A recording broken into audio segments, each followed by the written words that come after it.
La nuit du destin a été officiellement célébrée dans la nuit d'hier ce samedi à la mosquée de la Riviera Golf en présence du chef de l'État Alassane Ouattara.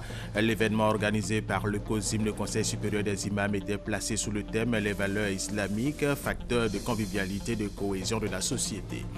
Le 60e anniversaire du Club de Paris en France, le Premier ministre Daniel Cablon-Duncan a pris part hier à la cérémonie. D'importants panels ont été développés au cours de cette rencontre. Nous en parlons avec Hugues Hervé Blé. La prise d'otages dans un restaurant fréquenté par des étrangers à Dakar au Bangladesh a pris fin. 20 civils, 2 policiers et 6 assaillants ont été tués, 13 otages secourus. L'attaque est revendiquée par le groupe État islamique.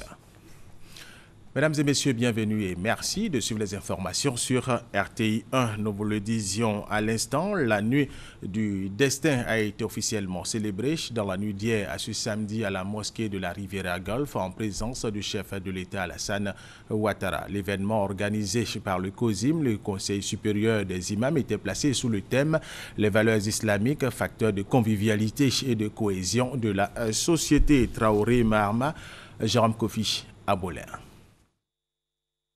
Nuit de prière et d'invocation, la nuit du destin invite également les fidèles musulmans à s'inspirer des nobles valeurs prônées par le Saint-Coran, des valeurs de paix et de coexistence pacifique que le COSIM, Conseil supérieur des imams, a tenu notamment à mettre en exergue cette année encore avec le thème « Les valeurs islamiques, facteurs de convivialité et de cohésion de la société ». Dans le livre saint lui-même dont nous commémorons ce soir la révélation, Allah nous dit « Si Dieu l'avait voulu, il aurait fait de vous une seule communauté. Mais il a voulu vous éprouver par ce qu'il vous a donné. Précipitez-vous plutôt à vous concurrencer dans le bien. » Chers frères, chères sœurs, Allah nous ordonne donc de ne pas utiliser notre diversité religieuse, culturelle et autres pour en faire un sujet de conflit.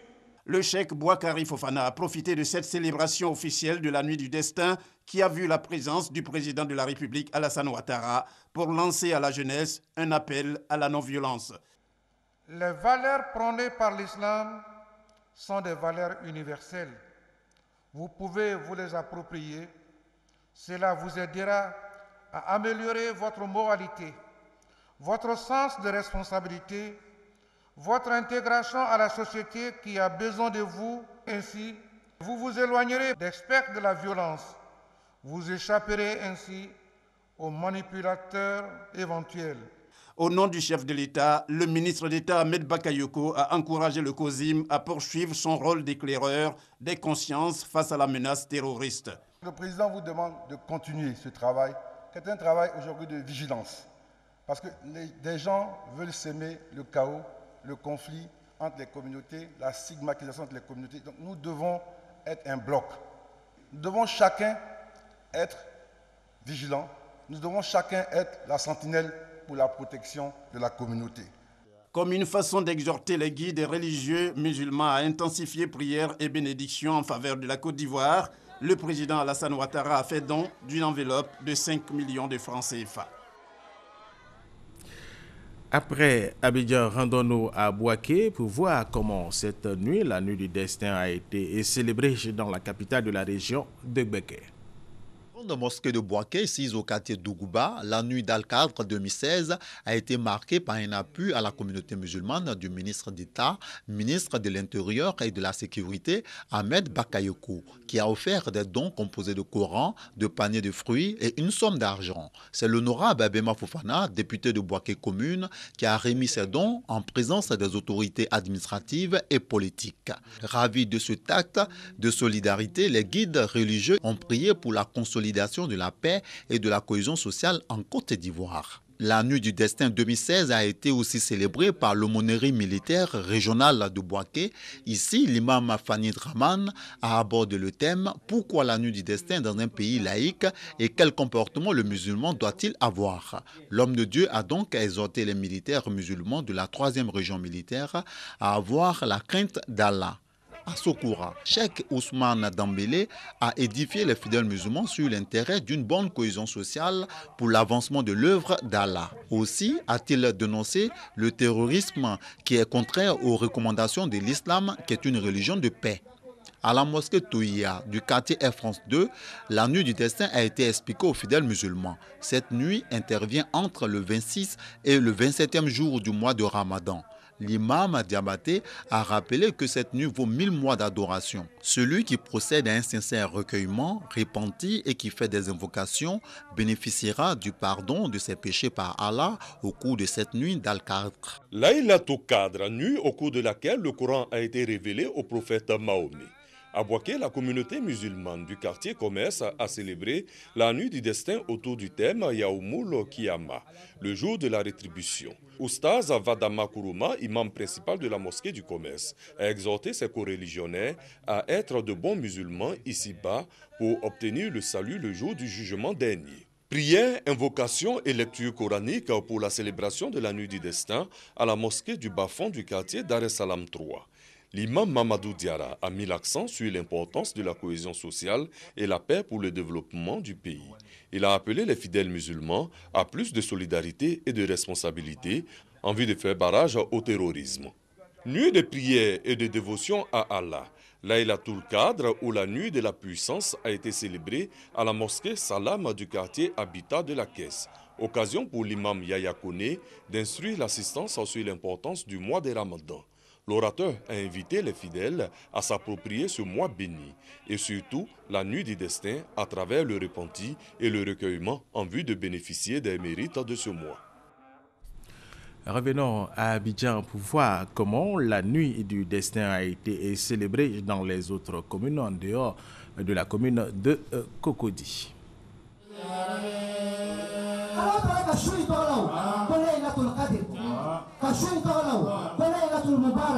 Lecture coranique, chant liturgique, conférences, prêches. Des moments forts qui ont marqué la nuit du destin dans la commune d'Abobo. Nuit au cours de laquelle le Saint-Coran a été révélé au prophète de l'islam, le prophète Mohammed. Nous devons passer cette nuit dans la prière, la méditation, les invocations, la lecture du Coran.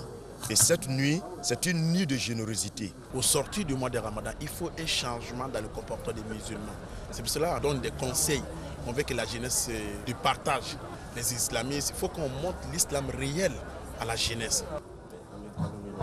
L'islam, c'est la fraternité, mais il faut qu'on sente le partage, la solidarité.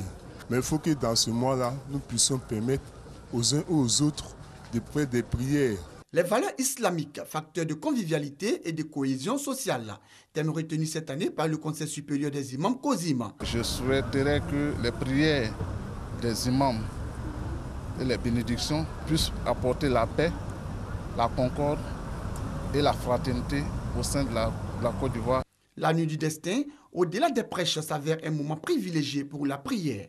Saisissant l'occasion, imams, guides religieux, fidèles musulmans ont prié pour la paix, la réconciliation et la cohésion en Côte d'Ivoire.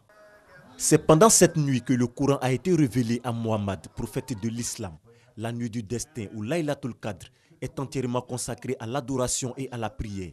C'est une occasion également pour les imams de rappeler aux fidèles les valeurs de la religion musulmane prônée par le Saint-Coran. Pour les gens, le Coran, c'est la lecture seulement. Non, c'est pas ça. Le Coran, c'est le savoir et c'est le comportement. Il faut apprendre l'islam jusqu'à sa profondeur. La nuit du destin, une nuit aux immenses mérites dont les fidèles veulent bénéficier des avantages. Comme ici à Koumassi, les fidèles ont investi les rues de la commune. Autre lieu, à Makori, la motivation est la même. L'imam Mokhtar Touré instruit les fidèles sur le terrorisme, un phénomène qui ternit l'image de l'islam. Celui qui va donner la vie à un être humain, c'est comme s'il a donné la vie à toute l'humanité. Et celui qui va tuer un être humain, c'est comme s'il a ôté la vie à toute l'humanité. Donc ces formes de violence-là ne font pas partie de l'islam. Disons que ça ne fait pas partie de l'islam. Peut-être qu'il y a d'autres motivations qui expliquent leur mode d'agissement, mais ce n'est pas du tout de l'islam. On appelle les musulmans à ne pas soutenir cela. La nuit du destin ou Laylatul Qadr est située dans les 10 dernières nuits du mois de Ramadan. Elle est célébrée dans la nuit du 26e au 27e jour du jeûne. Après cette nuit, ce sera au tour de l'Aïd el-Fitr ou la petite fête pour mettre fin aux jeûnes musulmans. Deuxième grand titre de cette édition, et parlons du 60e anniversaire du Club de Paris en France. Le Premier ministre ivoirien Daniel Kablan-Duncan a pris part hier à la cérémonie. Au cours de cette rencontre, deux importants panels ont été développés. Le rôle du Club de Paris dans le système financier international et les acteurs souverains dans l'environnement changeant de la restructuration de dettes officielles. Hugues Hervé Blé. Un bilan positif pour ses 60 ans. Le Club de Paris a conclu depuis sa création en 1956 433 accords avec 90 pays endettés. Le montant total de la dette traitée par les accords du club s'élève à 583 milliards de dollars. Des résultats célébrés en présence du Premier ministre Daniel Kablan-Duncan. À cette célébration des 60 ans du Club de Paris, la solidité de l'économie ivoirienne a été reconnue publiquement. Je pense que le Club de Paris, mais c'est au fond la Côte d'Ivoire qui serait mieux placée pour le dire, a joué tout son rôle aux côtés de la Côte d'Ivoire pour lui permettre de retrouver aujourd'hui en particulier une stabilité. La Côte d'Ivoire d'aujourd'hui, c'est un pays en qui nous avons confiance. C'est un pays qui est économiquement solide. C'est un pays qui se développe. C'est un pays que la France aime et c'est un pays que la France accompagnera dans son développement. Nous pensons que la Côte d'Ivoire est en très bonne voie pour ne plus avoir besoin de traiter sa dette et nous sommes prêts à apporter tous les conseils nécessaires. Le Premier ministre a suggéré que le Club de Paris puisse avoir un rôle de conseil dans la gestion de la dette et nous sommes prêts à l'aider et à continuer un dialogue très constructif dans ce côté-là. Un homme était heureux de se retrouver à Paris à cet anniversaire du Club de Paris. Le Premier ministre Daniel Kablan-Duncan, heureux de voir saluer les progrès de l'économie ivoirienne. L'accompagnement du Club de Paris s'est traduit pour la Côte d'Ivoire par la signature de 9 accords, un accompagnement dont se félicite le chef du gouvernement. Je voudrais d'abord remercier Madame la Présidente du Club de Paris et remercier donc le Club de Paris pour déjà les appuis apportés au niveau de la Côte d'Ivoire. Je le fais au nom du président Alassane Ouattara, président de l'appui donc de Côte d'Ivoire. Parce que les 9 accords ont évolué donc dans le temps. Il y avait d'abord 6 premiers accords qui étaient des accords de rechelonnement de la dette sans annulation donc de stock de la dette. Et puis les derniers, dans le cadre du PPTE, notamment, ont permis une annulation importante du stock de la dette. Le Club de Paris, groupe informel des créanciers publics, compte désormais 21 membres. Le dernier a y adhéré solennellement ce 1er juillet étant la Corée. Hugues Hervé Blé, revenons en Côte d'Ivoire où les éleveurs marquent leur reconnaissance au gouvernement ivoirien pour les efforts consentis en leur faveur, des efforts pour moderniser leur activité au niveau de la gestion des infrastructures et des technologies. Tout cela, c'était au cours d'une rencontre. Ils ont notamment salué la loi sur la transhumance qui contribuera, selon eux, à mettre fin aux différents conflits entre agriculteurs et éleveurs. Des doléances ont été présentées à l'occasion à leur tutelle. Elles portent entre autres sur la matérialisation des couloirs de transhumance, la construction des marchés de bétail à Boaké. Le ministre Kobena Kwasi Adjoumani lui a réitéré la volonté du gouvernement de moderniser l'élevage en Côte d'Ivoire. Tout à fait autre chose à présent. Le réseau ivoirien de suivi et d'évaluation veut prendre une part active dans la politique de développement de la Côte d'Ivoire avec le soutien du PNUD et du gouvernement ivoirien. Il ferme depuis le 28 juin des jeunes au nombre de 30 pour en faire des experts dans le domaine de suivi et d'évaluation en Côte d'Ivoire. Vénance Emmanuamien. Depuis 2011, l'État ivoirien a inscrit la question de l'emploi des jeunes au cœur de son action gouvernementale. Et d'après l'agence Emploi Jeunes, ce sont jusqu'en 2015 environ 2 millions d'emplois et des milliers de micro-projets communautaires qui ont été créés. Des micro-projets dont les résultats dépendent d'un contrôle nécessaire, le suivi-évaluation. Les projets, lorsque vous les écrivez, c'est pour atteindre un certain nombre d'objectifs. Si vous commencez à mettre en œuvre un projet donné, s'il n'y a pas de suivi du projet pour voir si le projet s'effectue conformément au cahier des charges, conformément aux objectifs qui ont été assignés au projet, mais vous avez toutes les chances de dériver. Le suivi et l'évaluation des activités d'un projet sont donc essentiels pour juger de la progression réalisée en direction des objectifs et des résultats. C'est pourquoi, pour l'atteinte des objectifs du développement durable, le RISE, le réseau ivoirien de suivi et d'évaluation, propose son expertise.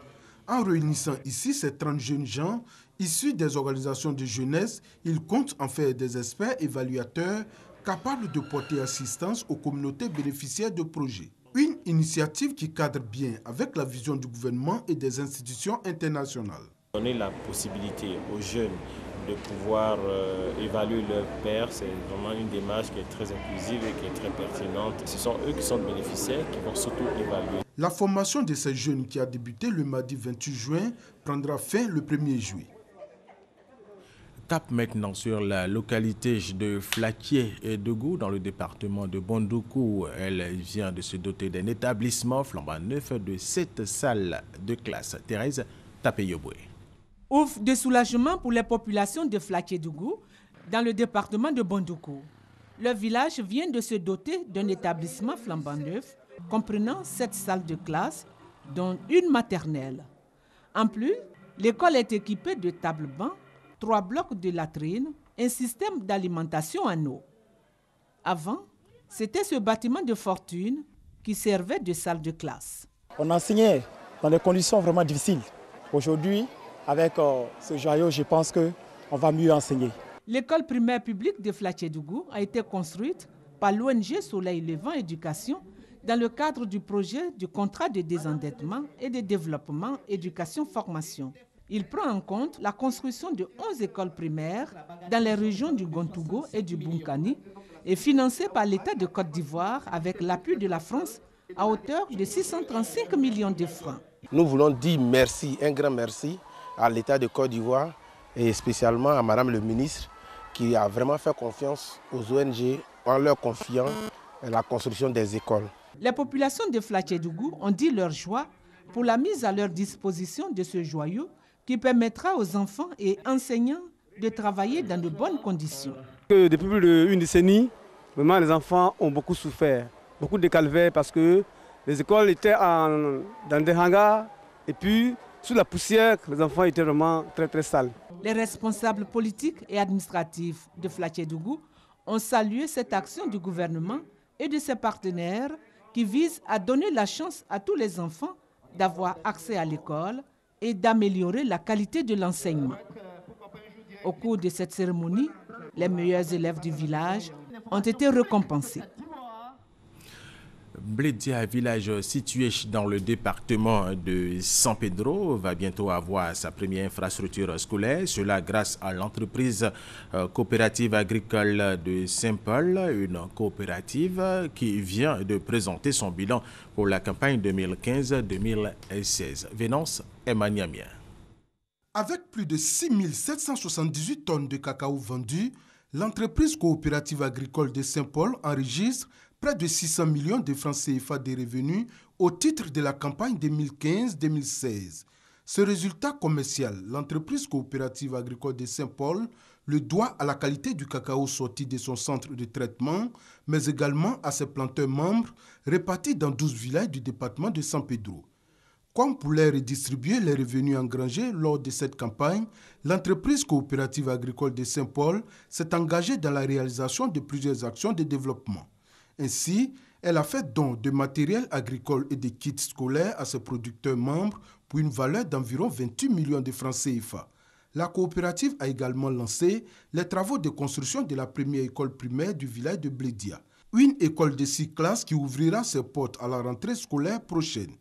Pour toutes ces actions de développement, l'entreprise coopérative agricole de Saint-Paul a reçu les félicitations des autorités administratives, coutumières et agricoles de San Pedro lors de sa 5e assemblée générale ordinaire. Elles ont encouragé la coopérative à poursuivre cette dynamique de production cacaoyère de qualité qui profite à l'amélioration des conditions de vie des populations et à l'essor de la région. Pour la campagne 2016-2017, l'entreprise coopérative agricole de Saint-Paul envisage de commercialiser 10 000 tonnes de cacao. À partir de demain dimanche, juste après le journal de 13h, vous aurez une nouvelle émission économique sur RTI 1, Flash Bourse. C'est le nom de cette émission. Elle est produite par la Bourse régionale des valeurs mobilières et la RTI en partenariat avec BICI Bourse et Piment Bleu Communication. Flash Bourse va rendre la culture boursière accessible aux populations et amateurs du monde des finances. Francis Boifo. Flash Bourse, désormais dans les programmes de la RTI du lundi au vendredi à 20h45 et et dimanche après le journal télévisé de 13h sur RTI 1. C'est une première dans la zone UEMOA. Flash Bourse est né de la volonté des directeurs généraux de la Bourse régionale des valeurs mobilières BRVM et de la RTI. La bourse a ses codes. Vous pouvez avoir une épargne qui du jour au lendemain passe de 100 000 à 98 000, à 95 000, remonte à 105 000, remonte à 110 000. Donc il faut expliquer tout cela aux populations. Donc notre rôle à nous, c'est de rendre accessible cet univers. Rendre accessible l'univers de la bourse avec certainement une émission qui cible les populations, les amateurs du monde des finances et des financiers. On a voulu commencer d'abord par une analyse financière technique, donc des différentes actions cotées en bourse, l'évolution des index sur la semaine et de manière quotidienne. Mais la grande innovation de ce programme, c'est d'avoir une petite capsule de 2 minutes qui permet d'expliquer avec un petit dessin animé, de manière à pouvoir expliquer au plus grand nombre le langage, le lexique boursier, le jargon boursier. Ensuite, dans une dernière partie de l'émission, nous traiterons des sociétés cotées en bourse, c'est-à-dire que chaque société cotée aura une partie du programme où elle pourra expliquer ses grands fondamentaux, tels que la capitalisation boursière, les ratios bénéfices par action. Des capsules allant de 30 secondes à 1 minute en semaine et un hebdomadaire de 7 minutes tous les dimanches. La BRVM attend beaucoup de Flash Bourse. Nous sommes passés de 80 000 comptes titres ouverts auprès de SGI à 104 000 comptes ouverts en 2015. Mais il faut que ces chiffres-là augmentent rapidement. Il faut que nos populations puissent accéder à la bourse plus facilement, acheter des titres et évidemment animer la vie de la bourse. C'est ça que Flash Bourse va nous permettre de faire. L'initiative est saluée par des acteurs du monde de la finance. Il faut être aveugle pour ne pas voir que cette émission constitue un formidable levier pour permettre à la bourse de décupler ses performances. Et nous voulons, dès le départ, être associés à cette image. Le premier numéro de Flash Bourse sera diffusé dimanche prochain, juste après le journal télévisé de 13h sur RTI 1. Le projet de facilitation du commerce et du transport sur le corridor Abidjan-Lagos et le Comité national de facilitation ont initié un atelier de sensibilisation à l'amélioration de l'indicateur du nombre de barrages routiers sur le corridor Abidjan-Lagos. Objectif, sensibiliser les différents acteurs de la route au respect du nombre justement de barrages convenus dans le cadre du projet. Vénonce Emmanuamien. Plus important corridor de l'Afrique de l'Ouest, le corridor Abidjan-Lagos représente à lui seul 60% des échanges intracommunautaires de la CEDEAO. Il faut donc faire en sorte que la libre circulation des personnes et des biens sur cet axe routier soit une réalité pour le bénéfice de l'économie nationale et pour l'intégration sous-régionale. Pourtant, une étude a révélé que l'axe Abidjan-Noé, long de 155 km, est confronté à des difficultés, notamment le nombre de postes de contrôle et le comportement des agents aux postes de contrôle autorisés. Le nombre de barrages que la CEDEAO a souhaité avoir, c'est 3 barrages aux 100 km. En Côte d'Ivoire, nous sommes partis en 2011 de 33 et aujourd'hui nous sommes à 6. Ce n'est toujours pas suffisant. La méconnaissance des barrages autorisés par les transporteurs favorise le racket sur ce tronçon. Cet atelier, initié par le Comité national de facilitation du transport et du transit routier inter-État pour la Côte d'Ivoire, vise à amener les acteurs intervenant sur l'axe Abidjan-Noé ainsi que les autorités administratives à œuvrer au respect du nombre de barrages routiers autorisés.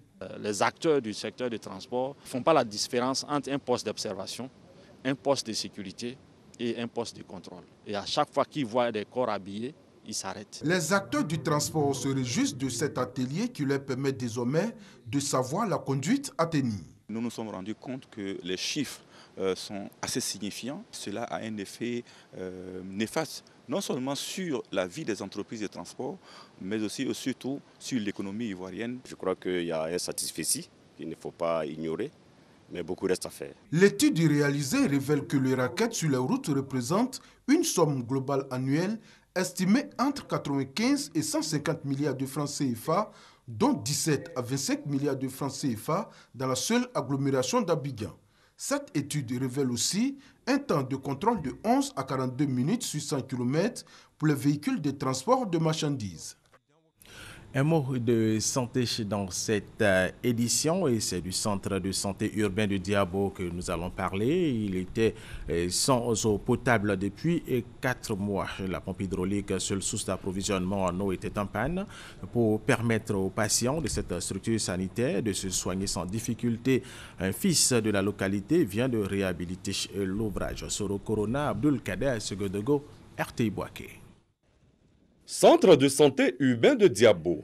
La pompe hydraulique, principale source d'approvisionnement en eau de cette structure sanitaire, était hors d'usage depuis 3 mois. Conséquence, les malades et leurs parents étaient obligés d'aller chercher de l'eau en parcourant de longues distances. La qualité de ce liquide précieux reste souvent à désirer. L'eau est source de vie, comme c'est écrit, et c'est au cœur même de l'hôpital. À chaque seconde, une femme est en train de mettre un enfant au monde. Et qui dit on met un enfant au monde veut dire qu'il y a l'hygiène. Or, sans eau, il n'y a pas d'hygiène. Cette situation n'est qu'un vieux souvenir pour le peuple Glo. Honoré Kwame, fils de Diabo, a apporté son appui pour la remise en état de cette pompe, vieille de 36 ans. Une action pour améliorer le séjour des malades dans ce centre de santé. C'est une manière d'aider nos parents. Et cette manière d'aider nos parents, on n'attend pas d'a priori pour venir en aide à nos parents. Le message que j'ai à lancer, c'est que nous avons une vision. Et cette vision, c'est de faire de sorte qu'il y ait des usines un peu partout, dans chaque région de la Côte d'Ivoire. La remise officielle de la pompe hydraulique réhabilitée aux autorités administratives, sanitaires et coutumières a donné lieu à des retrouvailles. Ces autorités ont salué l'initiative d'Honoré Kwame, tout en encourageant les autres cadres de Diabo à imiter ce geste pour le bonheur des populations. À cette occasion, 9 nouvelles mères de la maternité de Diabo ont reçu des présents.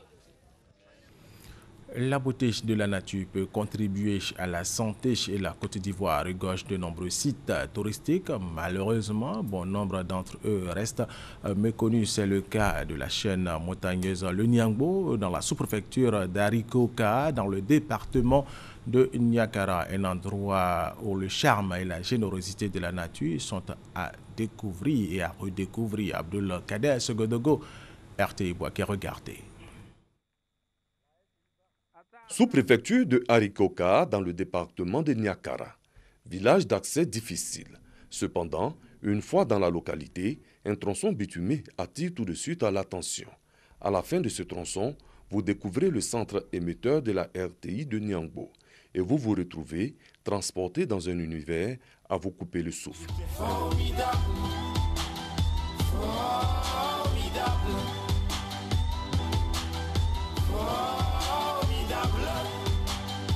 Un endroit paradisiaque où la beauté et le charme de Dame Nature ne peuvent laisser quiconque indifférent, offrant même une vue panoramique.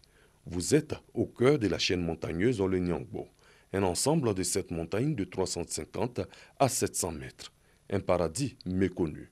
On se croirait dans les cornes de l'Afrique. Erreur, nous sommes bel et bien en Côte d'Ivoire et le site est plaisant. Comment est-ce que cette nature, cette belle nature-là, que Dieu nous a donnée, ne soit même pas connue par l'État de Côte d'Ivoire? Que la Côte d'Ivoire vienne, il y a beaucoup à faire ici. Et c'est beaucoup attrayant, on regarde, nous tous on voit. Mais ça reste inexploité. Et donc, c'est inviter le ministre du Tourisme, le ministre de la Culture. Il y a aussi de la culture ici. Les autorités administratives comptent tout mettre en œuvre pour inscrire cet endroit dans le paysage touristique ivoirien. De demander aux opérateurs, aux agents de tourisme, au ministère du Tourisme que nous disposons au niveau de la structure d'Arikoka d'un site qui éventuellement pourrait contribuer à l'essor du tourisme au niveau national. La chefferie traditionnelle invite des potentiels investisseurs à venir participer à l'essor de cette partie du pays. Tous ceux qui peuvent venir s'installer pour des infrastructures hôtelières, touristiques, qui vont aider au développement du village, naturellement, ils sont les bienvenus. À Arikoka, nous avons de nombreuses danses, un symbole culturel pour accompagner le tourisme. Le chemin de fer à Niangbo, un des villages de la sous-préfecture, qui tient son nom d'une des montagnes. La route et la possibilité pour des hélicoptères de se poser rendent le site accessible, ou du moins l'entrée à ce paradis facile et même formidable. Autre titre de cette édition, la prise d'otage dans un restaurant fréquenté par des étrangers à Dakar, au Bangladesh, a pris fin. 20 civils ont été tués, la plupart à l'arme blanche, par les terroristes. 2 policiers ont également trouvé la mort lors de l'assaut. 6 assaillants ont été tués. 1 a été pris vivant et 13 otages secourus. L'attaque revendiquée par le groupe État islamique. Et nous allons terminer avec du sport. Euro de football 2016, quart de finale. Hier, les Gallois ont battu les Belges 3-1. Ils sont donc qualifiés pour les demi-finales. Leurs adversaires, les Portugais, ce samedi pour la 3e journée de ces quarts de finale. On aura Allemagne-Italie à Bordeaux à 19h. GMT demain. La France joue contre l'Islande. Et c'est la fin de cette édition. Merci de l'avoir suivi. Restez avec nous sur RTI 1.